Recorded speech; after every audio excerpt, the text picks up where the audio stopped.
The top 10 starting hands. These are the hands that pay the rent in no-limit hold'em.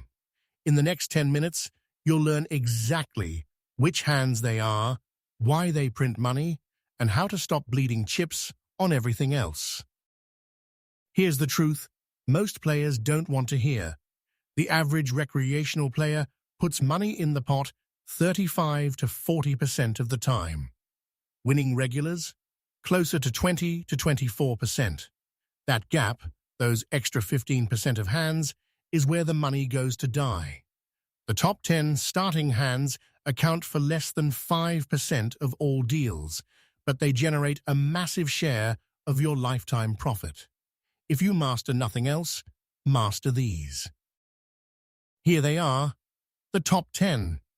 Pocket aces through pocket nines, plus ace-king suited, ace-queen suited, ace-king offsuit, and ace-queen offsuit. Below them, you'll see the next tier. King-queen suited, ace-jack suited, pocket eights, and a couple of suited Broadways. Good hands, but not in the top 10. Learn to feel the difference. Let's start at the top.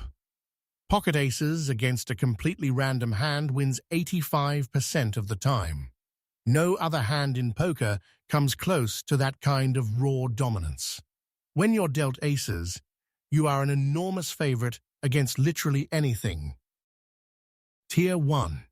The monsters, aces and kings. These two hands you always raise and always 3-bet.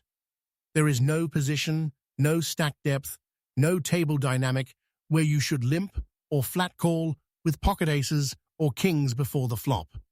None. If someone raises in front of you, you re-raise. Every single time.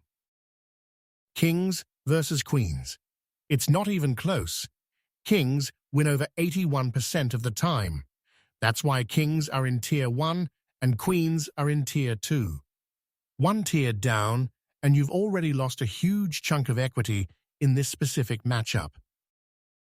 Tier 2, the premium pairs, queens, jacks, and tens.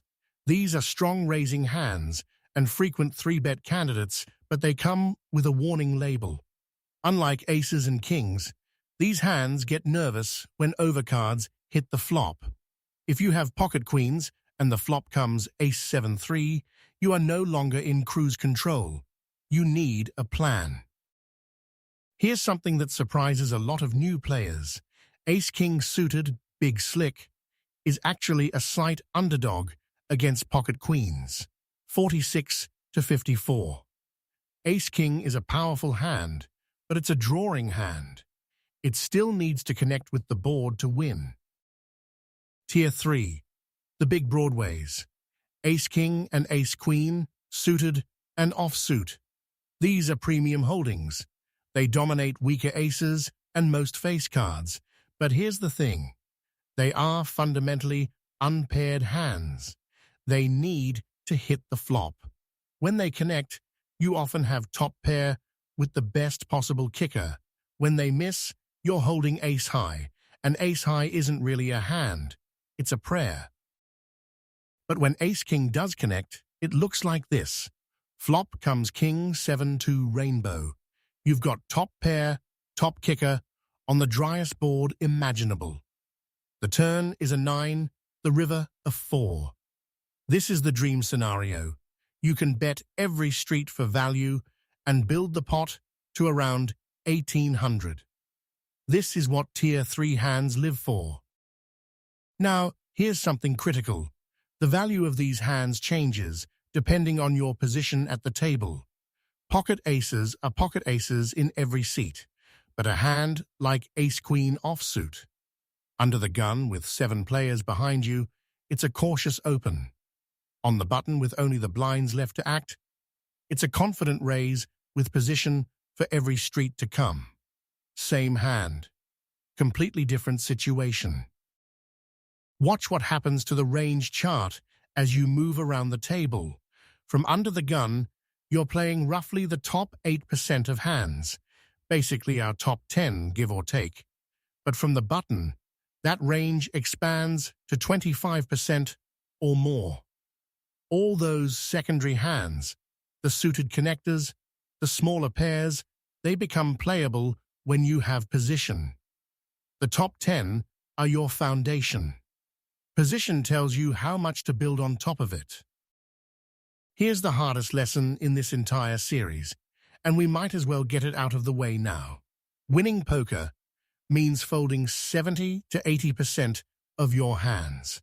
That feels boring. It feels like you're missing out. Every time you fold and the flop would have been perfect, a little voice says you should have played.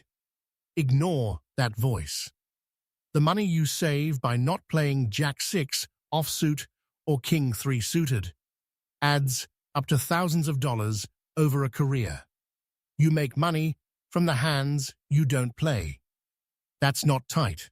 That's correct. That's your foundation. 10 hands. Learn them, trust them, and have the discipline to fold everything else. Do that, and you're already ahead of most players at the table. Next episode, we go deep on the best of the best, pocket aces. How to play them, how to size your bets, and the 3 mistakes that cost players the most money. See you there.